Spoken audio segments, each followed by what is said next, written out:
ఇవాళ 1,00,000 prize money జరిగిన టాస్క్‌లో మనం అబ్జర్వ్ చేసుకుంటే సాక్స్ టాస్క్‌లో ఈ టాస్క్‌లో పృథ్వీ చాలా అంటే చాలా వరస్ట్‌గా బిహేవ్ చేశాడు. తను ఒక పక్కన సంచాలకుడిగా ఉన్న ప్రేరణ తను ఔట్ అని చెప్తున్నా సరే పృథ్వీ ఏమాత్రం వినకుండా తను ఇంకా వాదిస్తూనే ఉంటున్నాడు. అసలు ఫస్ట్ ఫిజికల్ టాస్క్ అంటే తొయ్యడం బిహేవ్ చేసింది. అది స్టార్ట్ చేసింది మాత్రం పృథ్వీనే.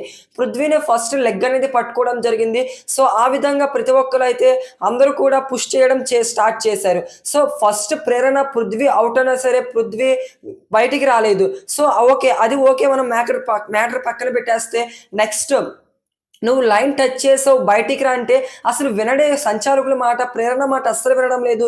తను ఎలా ఫీల్ అవుతున్నాడంటే లైన్ నుంచి బయటికి వస్తేనే ఔట్ అని ఫీల్ అవుతున్నాడు.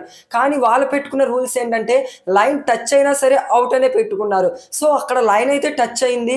లైన్ దాటలేదు గానీ లైన్ అయితే ఒక సాక్స్ అనేది ఒక లెగ్ అనేది టచ్ అయింది. సో, ఇక్కడ పృథ్వీ అయితే ఔట్.